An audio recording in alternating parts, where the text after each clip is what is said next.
ஆண்டவர் இயேசு கிறிஸ்துவில் என் பிரியமான சகோதர சகோதரிகளே, உண்மையாகவே நாம் எல்லாரும் நம்முடைய கத்தோலிக்க நம்பிக்கையை பெற்றுக் கொண்டதற்கு இறைவனுக்கு நன்றி சொல்ல வேண்டும். ஒரே கடவுள் மூன்று ஆட்களாக இருக்கிறார். முக்கியமாக அந்த மூன்று ஆட்களின் அன்பு நம் உள்ளத்தை தொடுகிறது.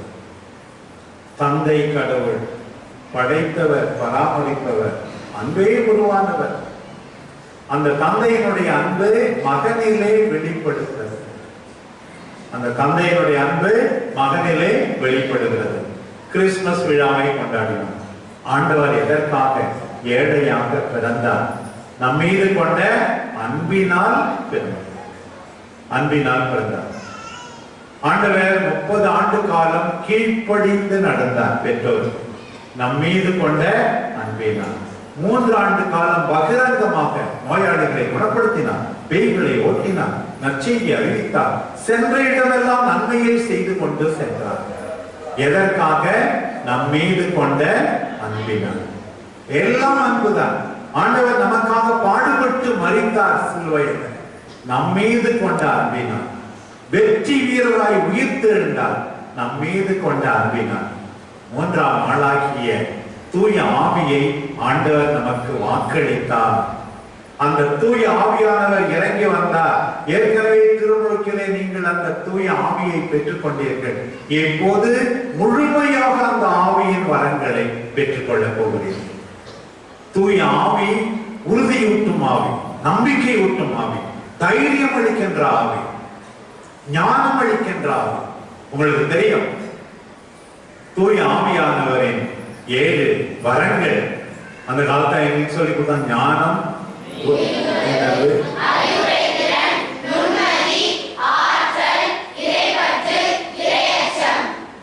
இப்படி 7 தூய ஆவியினுடைய வரங்கள். அந்த தூய ஆவியினுடைய கனிகளை பற்றி கலாத்தியருக்கு எழுதிய திருமுகத்திலே பவுலடியார் குறிப்பிட்டிருந்தார். 12 கனிகள். அதையும் சொல்லுங்க பார்க்கலாம்.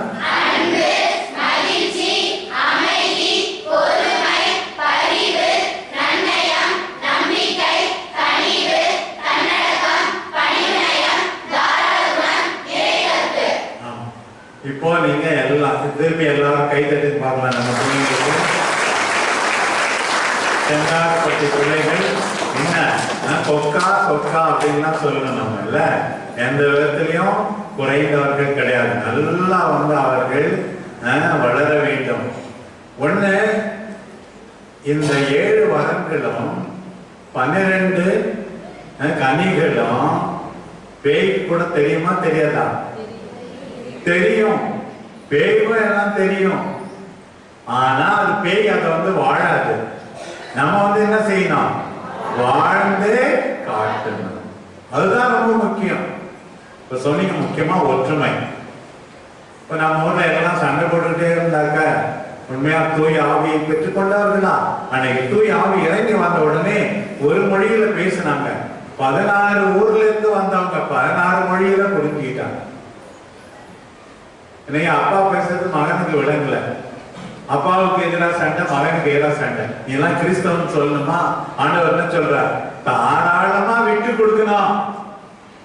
இந்த உலகம் போகும்போது எல்லாத்தையும் அழிட்டா போப்பாரு. ஒற்றுமை வேணும். கடவுள் பார்த்துக் கொள்வார் என்று தாராளமாக இருக்க வேண்டும். அப்போதுதான் நாம் எல்லாரும் கிறிஸ்தவன். இப்ப சொன்னீங்க தாராள குணம் இல்லையா? அதுவும் தூய ஆவியாருடைய கனிகள். முக்கியமா ஒற்றுமை, அமைதி, இந்த கனிகள் எல்லாம் நமக்கு கிடைக்கும். ஏற்கனவே உறுதி பூசல் பெற்றவர்களும் அதை வாழ்ந்து காட்டணும். நான் என்ன கேள்விப்படுவது, செந்தாரப்பட்டி மக்களா ஒற்றுமையா இருப்பாங்க. அந்த பங்கு தந்தைக்கு நன்றாக ஒத்துழைப்பார்கள்.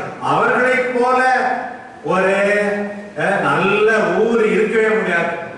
அதை விட்டுட்டு சண்டைக்கார ஜனங்கப்பா அவங்க எப்படிதான் சாமியாருக்கு இருக்கிறாங்களோ தெரியலையே அப்படின்னு சொன்னா உண்மையாவே தூய ஆவியை பெற்றுக் கொண்டவர்களா?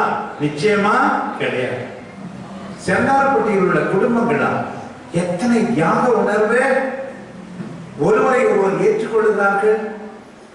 பெற்றோர், பிள்ளைகள், அவ்வளவு சகோதர சகோதரிகள் அந்யோன்யமாக பழகுகிறார்களே, தாராளமாக இருக்கிறார்களே. அவங்க எத்தனையோ பேர் பேச்சுவார்த்தையே இல்லாம இருக்கிறாங்கன்னா அவர்கள் கிறிஸ்தவர்கள் நிச்சயமா கிடையாது. அவங்களுக்கு எந்த மரியாதையும் கிடையாது. உண்மையா பிரியமானவங்க, நான்லாம் எனக்கு எதிராக கெட்டது செய்த எல்லாரையும் மன்னித்து விட்டேன். ஆகையினால் கடவுள் என்னை தொடர்ந்து ஆசீர்வதிக்கிறார். யார் மன்னிக்கிறார்களோ அவர்கள் முகம் கடவுளை போல இருக்கும்.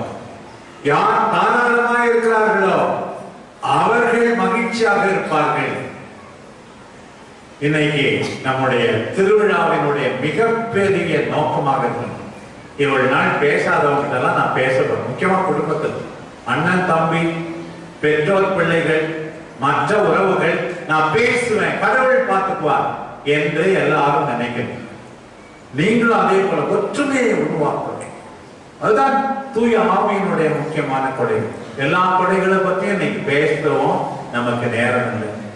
இன்னைக்கு பாருங்க, நம்ம எல்லாரும் உறுதி பூசல் பெறுவதால் ஏற்கனவே பெற்றுக்கொண்டவர்கள் ஆண்டவரை உற்று பார்க்க வேண்டும். பாருங்க, இயேசுவின் திருவிழாக அவர் நமக்கு சொன்னதை பாருங்க. என்னிடம் வாருங்கள், யாரேனும் தாகமாய் இருந்தால் என்னிடமிருந்து பருகட்டும் என்று ஆண்டவர் சொன்னார். ஆண்டவரிடம் வருவது, அவருடைய வார்த்தையை கேட்பது, நிம்மதி அடைவது. சுமை சுமந்து சோர்ந்திருப்போரே, எல்லோரும் என்னிடம் வாருங்கள், என்னிடமிருந்து கற்றுக்கொள்ளுங்கள். ஏனெனில் நான் சாந்தமும் மனத்தாட்சியும் உடையவன் என்றார். தாட்சி, சாந்தம், polite. He is a polite man, gentleman. அப்படி நம்மை பற்றி சொல்ல வேண்டும். அதுதான் திருவிழி ஆண்டவர் நம்மை நோக்கி இன்றைக்கு விடுக்கின்ற செய்தியாவது. அவருடைய சீடராய் இருக்க வேண்டும். ஆண்டவர் இயேசுவை பற்றி எல்லாரும் குறை சொன்னாங்க. பாவி எல்லாம் ஏற்றுக்கிறார். அதுக்கு ஆண்டவர் 3 கதை சொன்னாங்க. அது லூக்கா நற்செய்தி 15ஆம் அதிகாரத்தில் இருக்கு. முதல் கதை இந்த காணாமல் போன ஆட்டினுடைய 99 விட்டுட்டு ஒரு ஆட்டை தேடி அதை குறித்து கண்டுபிடித்து மகிழ்ச்சி அடையும். எப்படிப்பட்ட இதயம் பாருங்க. காணாமல் போன காசனுடைய உண்மை. ஒரு பெண் விளக்கு கொளுத்தி தேடி அந்த காணாமல் போன காசை கண்டுபிடிக்கிறான். காணாமல் போன மகனுடைய உண்மை. இளைய மகன் போயிடுறான். எப்ப வருவான் தந்தை காத்திருக்கிறார். அவனுக்காக அழுகிறார், அவனை மன்னிக்கிறார், அவனோடு தாராளமாய் இருக்கிறார். ஆண்டவர் இயேசு சொன்னார், என்னை குறை சொல்லுகிறீர்களே, என் தந்தையின் இதயம் இப்படித்தான். நீங்கள் மூத்த மகனை போல இருக்கிறீர்கள். இந்த ஊரிலும் சில பேர் மூத்த மகனை போல இருந்தால் நமக்கு வாழ்வு கிடையாது.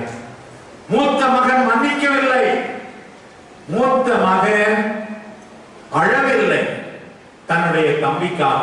மூத்த மகன் தாராளமாய், என் தந்தை அழுகின்றார் உங்களுக்காக, என் தந்தை மன்னிக்கிறார், என் தந்தை தாராளமாய் இருக்கிறார், அவரை போலத்தான் நான். அதுதான் நம் ஆண்டவருடையது. பாருங்க, நம் ஆண்டவருடையது. அந்த ஆண்டவரை நாம் எப்படி பின்பற்ற வேண்டும் என்று இன்றைக்கு வாசிக்கப்பட்ட நற்செய்தி பகுதிகள் சொல்லுகின்றன. பாவியா இருந்தாலும் நமக்காக அவர் உயிரை கொடுத்தார். இந்த 2வது வாசகம் சொன்னார், நாம் பாவியா இருந்தாலும் நம்மீது இரக்கம் கொண்டு உயிரை கொடுத்தார். நண்பர்களுக்காக உயிரை கொடுக்கலாம், ஆனா பாவிக்காக உயிரை கொடுத்தவர் நம் ஆண்டவர். எவ்வளவு அன்பு மிக்கவர் பாருங்க. அந்த ஆண்டவரை நாம் முழு மனத்தோடு பின்பற்ற வேண்டும். முதல் வாசகத்துல இன்றைக்கு நாம் வாசிக்க கேட்டோம். எலியா இறைவாக்கினர் போயிட்டே இருக்கிறார். அப்போ ஒரு ஆள் ஏர் ஓட்டிக்கிட்டு இருக்கார். 12 ஜோடி மாடு. உடனே போர்வையை தூக்கி அவர் மேல போட்டார். போட்டா என்ன அர்த்தம்? நீ எனக்கு சொந்தம், என் பின்னே வாசம். அவர் உடனே என்ன பண்ணாராம் பாருங்க, அந்த ஏரெல்லாம் விட்டுட்டு அந்த மாட்டை அடிச்சு விருந்து வச்சுட்டு இவர் பின்னாடி வந்தார். ஆண்டவரை முழுமனத்தோடு பின்பற்ற வேண்டும் என்று பார். இந்த நற்செய்தி வாசகத்தில் அப்படித்தான். ஒருத்தவங்க, ஆண்டவரே நீ எங்க போனாலும் நான் பின்னாடி வரேன். ஆண்டவர் சொன்னார், உன்னுடைய நோக்கம் சரியா இருக்கா? என்கிட்ட காசு பணம் இல்லப்பா, நரிகளுக்கு வலைகள் உண்டு, வானத்து பறவைகளுக்கு கூடுகள் உண்டு, அந்த தலை சாக்க வேண்டுமில்ல, வர ரெடியா அப்படின்னு கேட்கணும். எல்லாவற்றையும் விட்டு ஆண்டவர் பின்னே வர நீ தயாரா? இன்னொருத்தன் சொல்றான், எங்க அப்பா நான் அடக்கம் பண்ணிட்டு அப்புறம் வரேன். என்ன அர்த்தம்? இன்னும் கொஞ்ச நாள் வீட்டுல இருந்துட்டு அப்பா அப்பா செத்த பிறகு அடக்கம் பண்ணிட்டு அப்புறம் வர ஆண்டவர் வந்து இறந்தோரை பார்த்துக்குவாங்கப்பா, மத்தவங்க பார்த்துக்குவாங்க, நீ வா, நீ எனக்கு வேண்டும் அப்படின்னு சொல்ல உடனே இன்னொருத்தன் சொன்னா நான் வீட்டுல போய் சொல்லிட்டு வந்துடுறேன் அப்படின்னு சொல்றேன். உடனே கலப்பையில கையை வச்சா பின்னாடி திரும்பி பார்க்காது. எப்படி ஏறு சரியா ஓட்ட முடியுமா? என் பின்னே வர முயற்சி செய்து விட்டாங்க. அது போலத்தான் ஆண்டவரை நெருக்கமாக துறவர வாழ்வில் குருத்துவ வாழ்வில் பின்பற்றுபவர்கள் மட்டுமல்ல, நீங்க எல்லாரும் ஆண்டவருக்கு சொன்னோம். அக்கம் பக்கம் பார்க்காம ஆண்டவரை மனத்தில் வைத்து முன்னே செல்ல வேண்டும். நல்ல சீடர்களாக இருக்க வேண்டும். நம்ம எல்லாரும் ஞானஸ்நானம் பெற்றா போதாது, நல்ல சீடர்களாக இருக்க வேண்டும். அதுக்கு 4 அறிவுரை நான் போகிற இடத்தெல்லாம் சொல்லுவேன். ஒண்ணு, எல்லாரும் நல்ல சீடர்கள் எப்படி இருப்பார்கள்? எல்லாவற்றையும் அதிகமாக ஜெபிப்பார்கள். ஒவ்வொரு நாளும் ஜெபிக்க வேண்டும். ஒவ்வொரு நாளும் இறைவார்த்தையை வாசிக்க வேண்டும். ஒவ்வொரு நாளும் நற்கருணை ஆண்டவரை ஆராதிக்க வேண்டும். வாய்ப்பு கிடைக்கும் போதெல்லாம் திருப்பலியில பங்கெடுக்கும். இந்த பக்கம் போறோம், கோயில் திறந்துன்னா 5 நிமிஷம் வந்து வேண்டிட்டு போனா என்ன குறைஞ்சா போயிடும். இதுதான் உண்மையான கிறிஸ்தவம். ஆண்டவரை தேடுகிறோம் என்பதை ஜெபித்து, வீட்டிலே ஜெபித்து, கோயிலிலே ஜெபித்து, இறைவார்த்தையை வாசித்து நீங்கள் எல்லாரும் காட்ட வேண்டும். செய்வீங்களா? சரி, வெரி குட். இரண்டாவது, கஷ்டப்பட்டு உழைக்க வேண்டாம். நல்லா படிக்கணும். மார்க் அதிகமா இருந்தா கூட பரவாயில்ல, நான் வந்து அவங்கள விட அதிக நேரம் விளையாடாம படிச்சேன் அப்படின்னு சொல்லு. கஷ்டப்பட்டு படிக்க வேண்டும், உழைக்க வேண்டும். எல்லாரும் கஷ்டப்பட்டு. இது ரெண்டாவது. மூன்றாவது, எப்போதும் தாட்சியோடு இருக்க வேண்டும். மற்றவர்களை மதிக்கணும். பிள்ளைங்களாம் மொபைலை நோண்டிக்கிட்டே இருக்கும். யாரும் வராங்கன்னு கூட பார்க்காது. வீட்லயும் சில பேர் அப்படிதான். எப்ப பார்த்தாலும் மொபைல். மற்றவங்களை மதிக்காம இருக்கிறதுக்கு இது ஒரு அடையாளம்.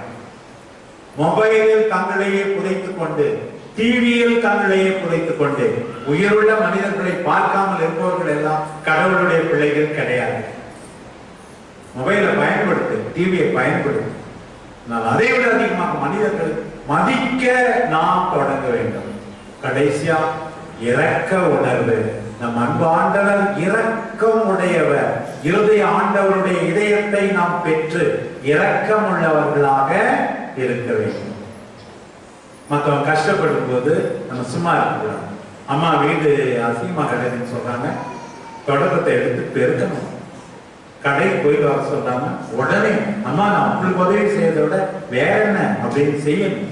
மற்றவருடைய கஷ்டம் நம் கண்ணீரை, மற்றவருடைய கஷ்டம் நமக்கும் கண்ணீரை வர வைக்க வேண்டும். மற்றவருடைய கண்ணீரை துடைக்க நாம் ஏதாவது செய்யணும். இதுதான் ஒரு நல்ல கிறிஸ்துவனுக்கு அடையாளம். கோயிலுக்கு வருவது ஆண்டவரை கருத்தரிப்பது, வெளியே சென்று அன்பு வாழ்வு, இரக்க வாழ்வு வாழ்வது, ஆண்டவரை பெற்றெடுப்பது. கருத்தரித்தால் போதுமா? போதாது, பெற்றெடுக்க வேண்டும். ஒவ்வொரு நாளும் ஆண்டவரை பெற்றெடுப்போம், ஆண்டவரை போல மாறுவோம். நீங்கள் எல்லாரும் நலமே வாழ ஆண்டவர் துணை செய்வாராக.